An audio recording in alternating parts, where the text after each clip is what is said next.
Good morning to all my friends and family, and welcome to this episode of Jim's 5am Club.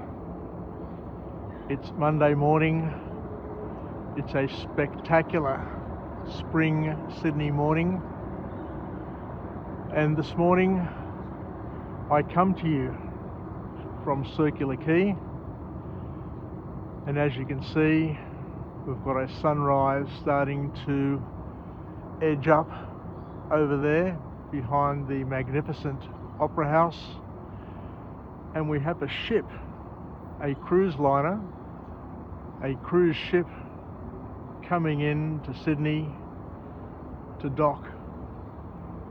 And I think this cruise ship is not going to go to the International Passenger Terminal, which is to my right, but is actually going to travel under the harbour bridge and head across to dock over near Balmain.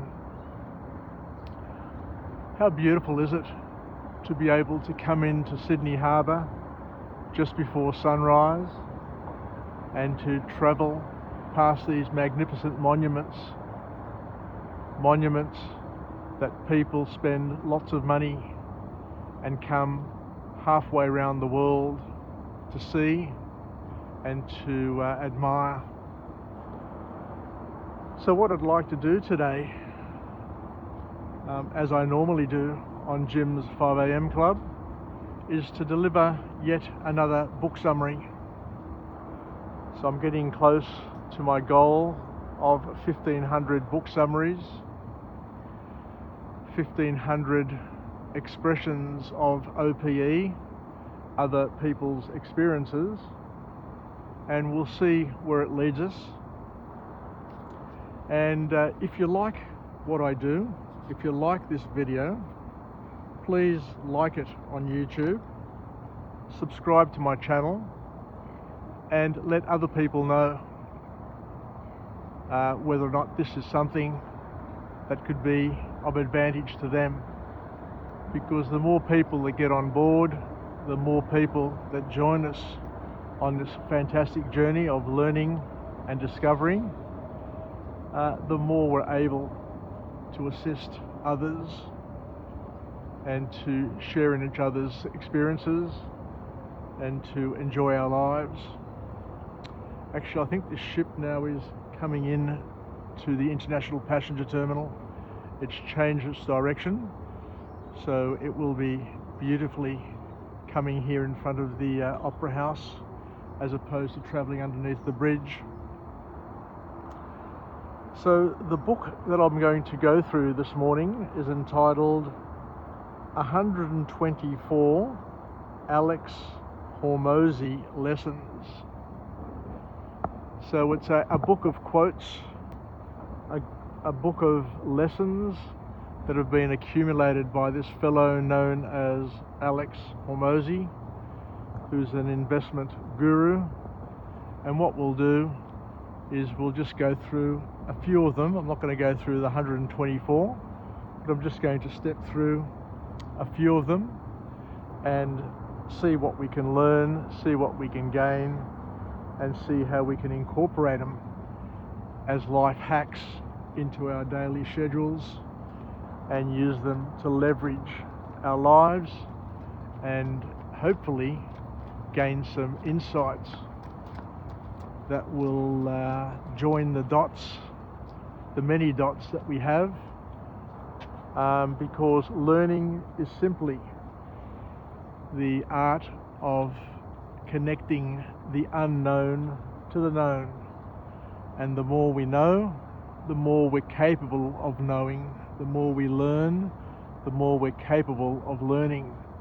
So just to appreciate that in itself is a major lesson and a major opportunity for everybody, regardless of their educational status, regardless of whether or not you can read or you can't read. By following this channel, by following the lessons that we're able to accumulate. And as I said, I've got close to 1,500 vlogs, 1,500 videos available for free on my YouTube channel for anybody to listen to.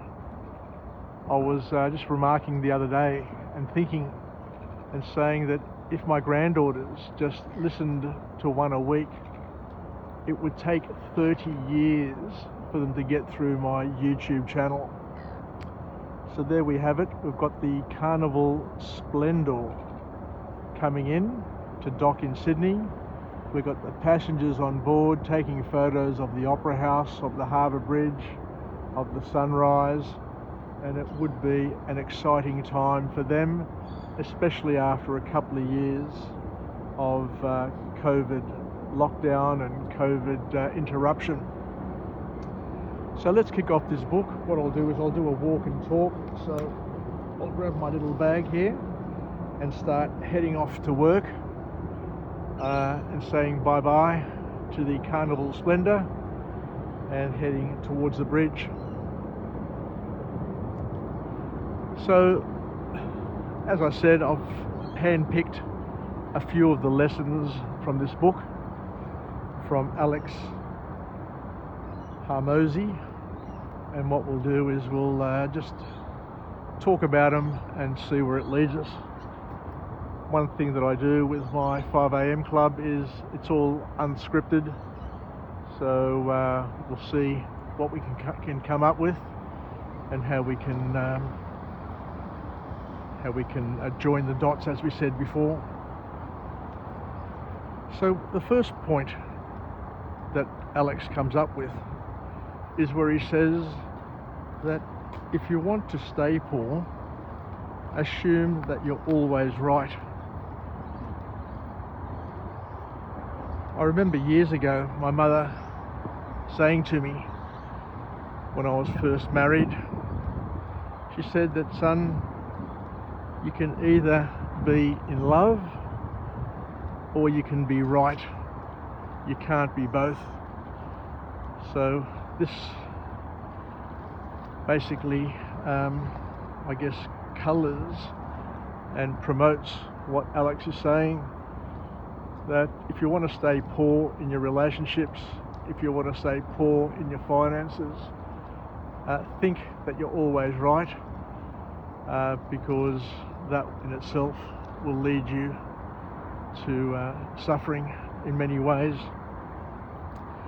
So I guess one of the key lessons here is to maintain an open mind, but open mind with discernment, knowing that not all the information, not all that you learn is going to be truthful, empowering and useful, but to be discerning in what you open your mind to.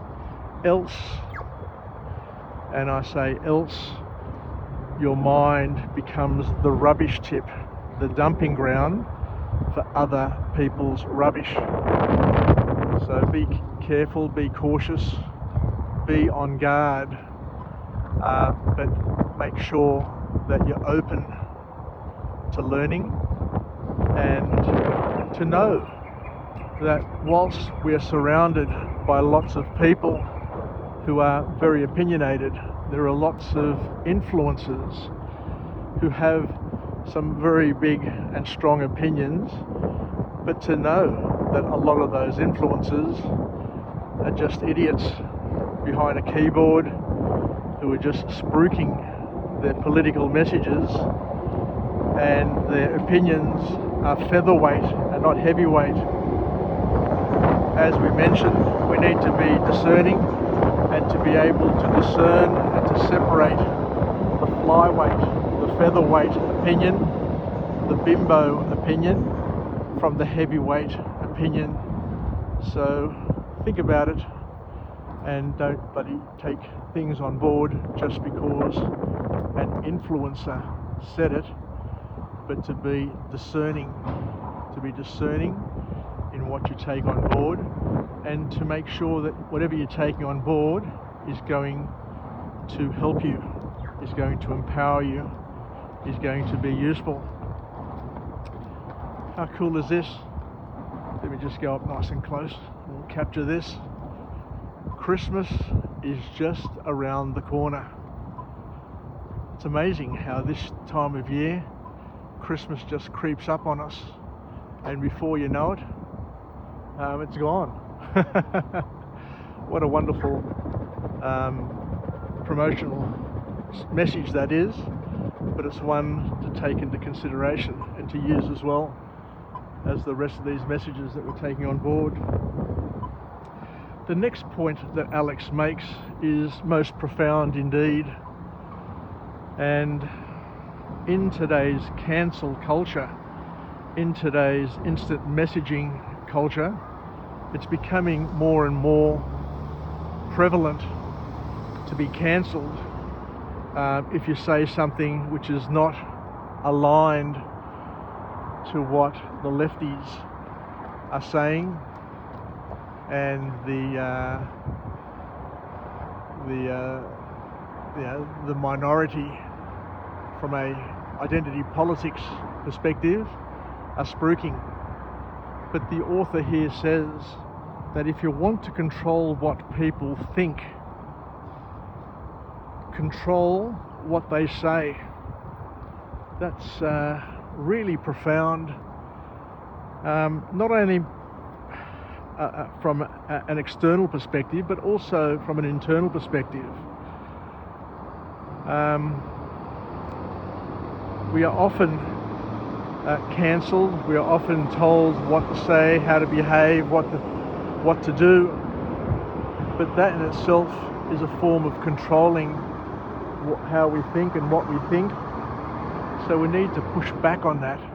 We need to make sure that we are in control of our own lives and that we're free to say what we think, to say what we believe, and not to fear being cancelled by whoever. The next point is a little bit tough to talk about and to think about, but it's in line with what my observations are as well. I remember many years ago, my Uncle George's brother, Kostas Gikas, was in Australia, and we talked about many topics. We talked about lots of things over the years. He was a lovely guy. But I remember him saying back then and he said to me, Dimitri, whenever you die, whenever somebody dies, within a few days, you'll be completely forgotten. And what Alex says in his book here is when you die 2 weeks later, most people will have completely forgotten about you, regardless of how important you were, regardless of how important you thought you were.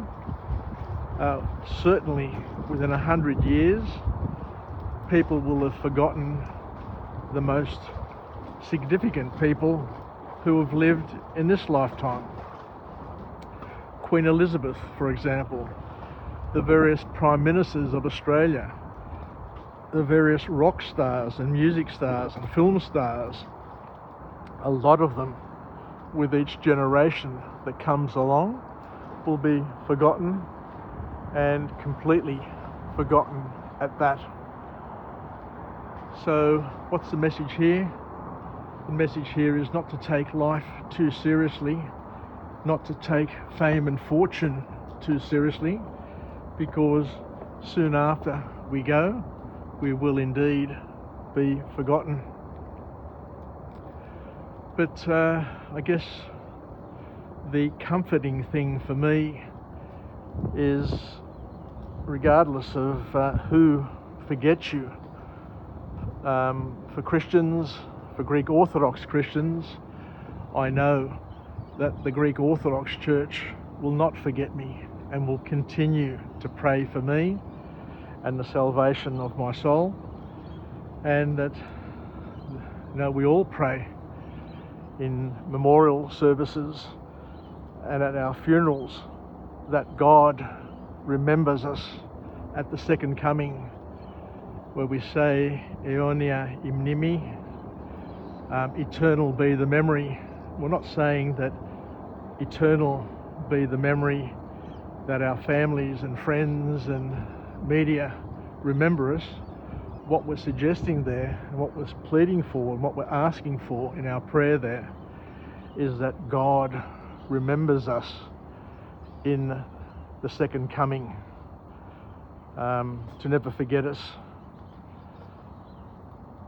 The next point is where the author says, be willing to negotiate everything, and I mean everything, except your values. I remember many years ago, my dear mother, my good mother, would say to me, son, by all means,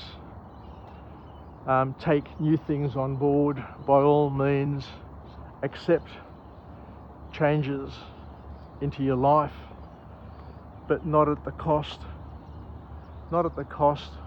of giving up your values. Do not compromise who you are. Do not compromise what has been handed to you in love from your culture, from your family, and from all of those good people who have come before you.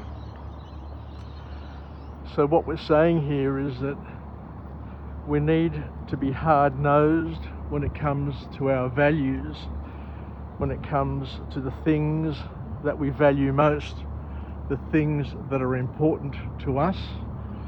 First of all, of course, you need to identify what those values are and to understand them, understand what makes you tick, understand what makes your family tick, what makes your children tick, and the people around you.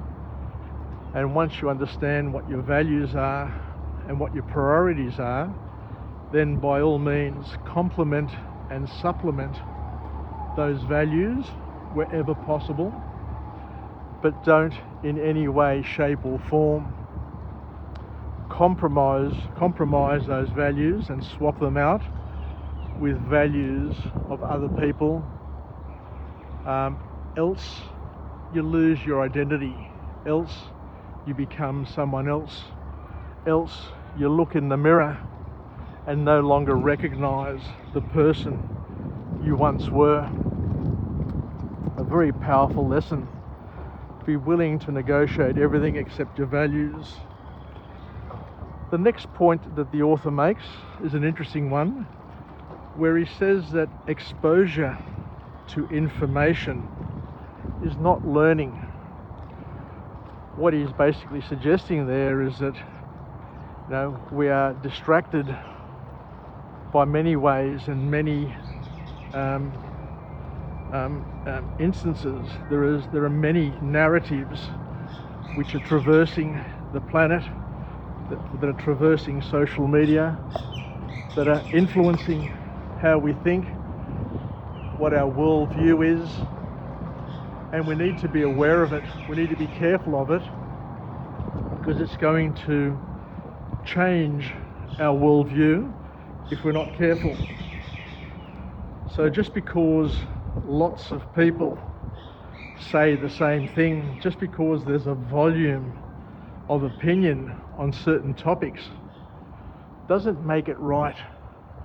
What we need to appreciate is that social media provides a platform for people to manipulate, for people to create a mirage effect where you think that everybody supports a particular narrative. But what it actually is it's a form of manipulation, where you've got a few people who think in a particular way, but are so voluminous in terms of their pushing out of their opinion and their ideas, that it creates the atmosphere, that creates the illusion that everybody thinks a particular way.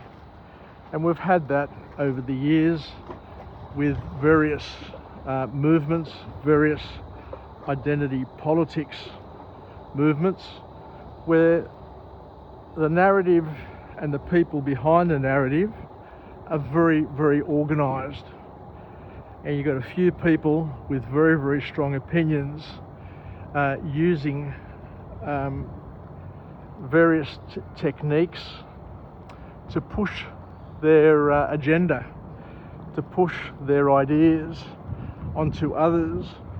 And there are many others who don't question those things and think that, oh, well, you know, if love is love, then it makes sense, and if everybody thinks the same, then it's got to be right.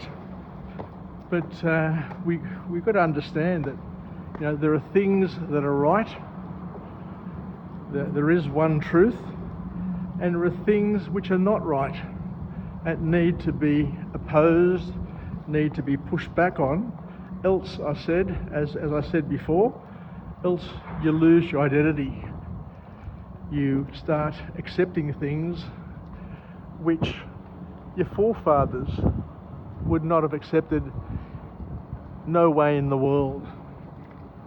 You know, the people who went to fight for democracy, the people who have lived and brought us into the world would not have supported these narratives, should I say.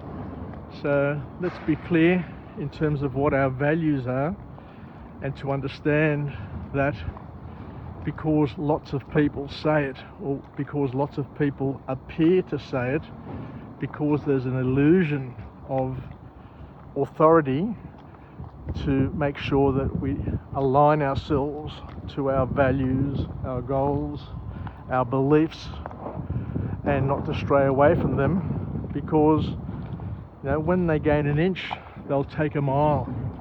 You know, it starts with a chink in the armour, and before you know it, they become rusted on, and then it becomes an infection that cannot be stopped, cannot be slowed down, and before you know it, everybody is on the bandwagon, not knowing how, why they've got on the bandwagon, but then it becomes too difficult to manage.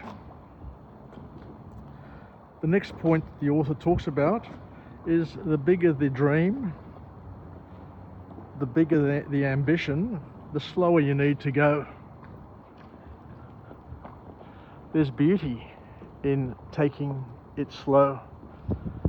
You know, there are lots of people who want to go places fast and quick, but there are also people who are constantly changing their minds, constantly being distracted, and not understanding the importance of compounding and taking step by step, and that each step adds to the previous step, and there's a snowballing effect.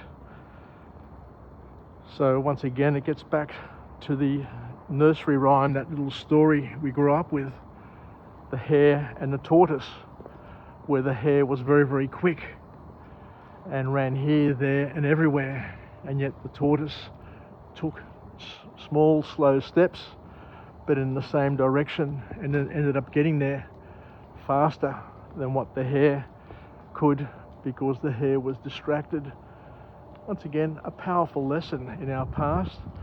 I often look back at those nursery rhymes and think of how powerful and how important they were in shaping our worldview as children, and how that worldview has traversed into our daily lives today.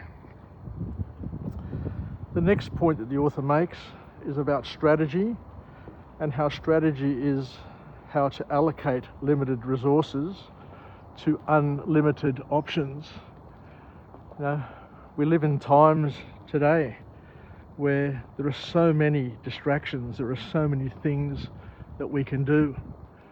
There is no particular person who can't achieve all their dreams in their lifetime, regardless of whether or not, you know, you're educated, uneducated, wealthy.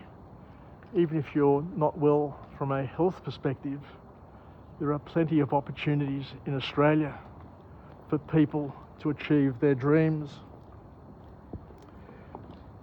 But what we need to do is to be smart with our time allocation so that we're putting our best efforts into our biggest dreams and our biggest hopes, and being conscious, time conscious, because the only resource that we all have at the same time is the gift of time.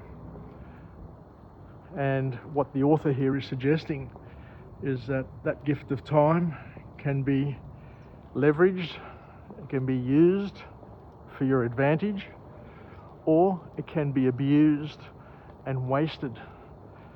So we have the gift of time that we're called to make the most of.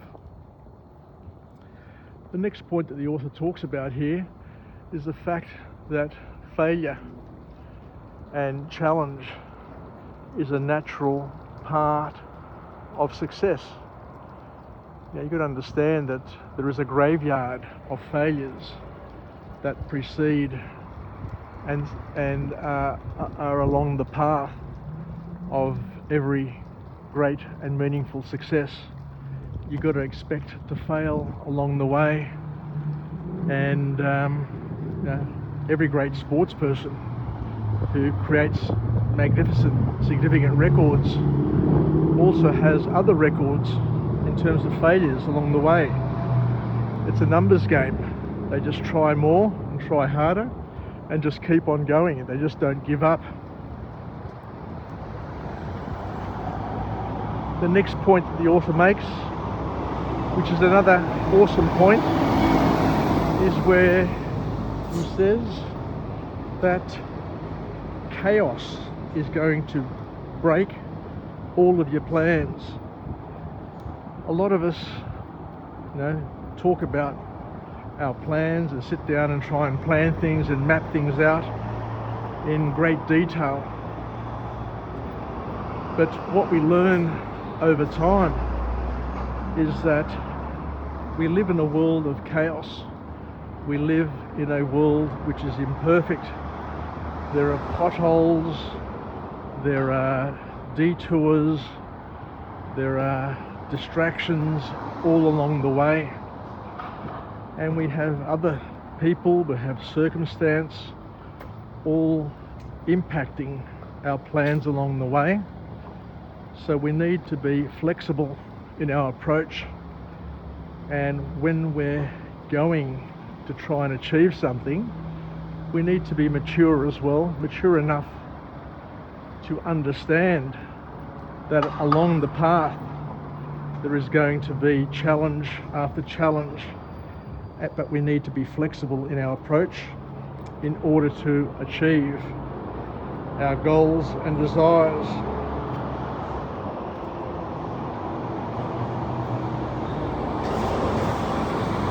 The next point that we have to go through is where the author says that everybody wants to achieve greatness in their life. Everybody wants to be rich. They want to be famous. They want to be popular. They want to basically be fulfilled and happy. But very few want to pay the price. There is a price for everything, as I remember reading many years ago, and as I alluded to earlier. Now, we can all achieve everything we want, all of our dreams in our lifetimes. The only challenge that we face, the big challenge that we face, is that we can't do it at the one time. We need to do it in a sequential manner where we prioritize what we want to do, how we want to do it, and to know that you can't do it all at once. And that's why when we get married, when we have children, we need to sit down, we need to prioritize as best we can.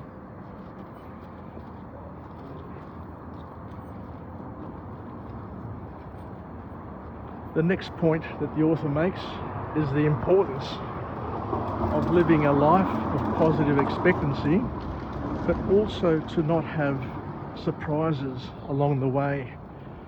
We know that there are going to be challenges, we know that there are going to be issues, but as my manager at IBM, Ray Smith, used to say, what we don't want is surprises. We don't want to spook the people around us. We don't want to spook our customers.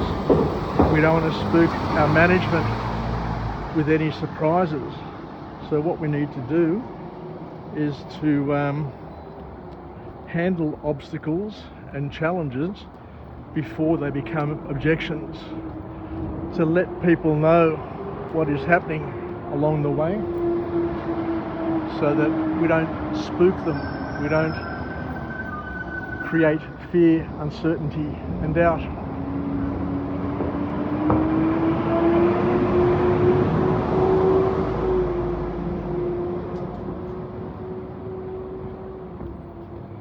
And the author then goes on to talk about the importance of relationships, where he says that relationship is your ultimate asset, and to understand that what we do is part of a continuum.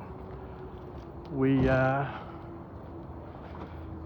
adding one to the other, one step to the other step, and life is just one continuum as opposed to an event that happens every now and then, a transaction, and that the most important part of the transaction, or the most important part of our contribution in life, is to build, maintain and enhance the relationships that we form along the way, so that it's win-win. We both benefit, we all benefit from each other's work efforts. And the author then goes on to say that, and this is a beautiful point, a profound point indeed, that most people tend to overestimate what others do, how successful others are, and to underestimate, what they are doing and how successful they are. There needs to be a balance, I guess, is the key message, that we need to be realistic and to understand that we're only getting slithers of other people's performance, and that with social media, things may look better, brighter on the other side, the grass may look greener on the other side, but the reality is that there's a lot of marketing hype, there's a lot of spin that is put by other people, how they sometimes are able to make things look much better than what they really are, and to not put too much faith in what other people are saying and what they're doing, but to be fully focused on the efforts and the things that you're doing yourself. And the last key point that comes from this author is the importance of buying the lessons and mistakes of other people. This is one of the great messages that comes through this vlog, this Jim's 5am Club, the message that OPE, other people's experiences, are extremely valuable, and you can buy those, you can tap into those, and I've got close to 1,500 episodes where we talk about OPE, other people's experiences, and how we can leverage those things, how we can use those to enhance our life, to enhance our decision-making capabilities, knowing very well that each and every one of us can only live one life at a time. We are allocated a lifetime. It could be 100 years, it could be 70, it could be 30 years, or even less. So we've got a lifetime, but only God knows what that lifetime is in terms of numbers of years. But within that lifetime, we have an opportunity to create relationships and to achieve a number of dreams for ourselves and our families. But we've got to be realistic that we can only live one life at a time, we can only do one thing at a time, and we can only experience one slither of reality at a time, and that our slither of reality shapes our worldview. We're all going to have a different past, we're all going to experience a different present. I am here, you are somewhere else. You could be in a different time zone or a different time phase to where I am, and we're all going to live a different future. But all of those lessons that we accumulate along the way, as slithers of reality, will shape our worldview, will shape how we see, how we behave, and how we act. But we need to understand that our worldview, the slithers of reality that we've been able to piece together, is not complete reality. It's just an example. It's just a sample of reality. But what we can do is we can broaden our perspective by adding other slithers of reality that we can accumulate and grow through OPE, other people's experiences, and to gain the most effective way and the easiest way to gain the OPE is through books, book summaries, blogs, discussions, seminars, where you get to learn from other people's mistakes, you get to learn from other people's experiences, and that way you shortcut, you create a new platform. You've got a wider platform, I guess, of experience that you can benchmark and baseline your decisions with. And as we say, we can learn from others, and buying others' mistakes and buying others' lessons will help you go further and faster in life. Anyway, I'll leave it there because it's almost time for me to start work. Thank you very much for joining me on this episode of Jim's 5am Club. We've almost gone 40 minutes, so it's a decent vlog in terms of amount of time that we've spent together. So wishing you all the best. Have a happy week, happy work week, and I look forward to coming to you again from a different place, a different location, with a different message of empowerment. Wishing you all the best. Happy Monday, and congratulations to the mighty Kangaroos who defeated Samoa in the World Cup with a score of 30-10. Yasas, bye for now, and until we meet again, let's live, learn, and pass it on. Bye.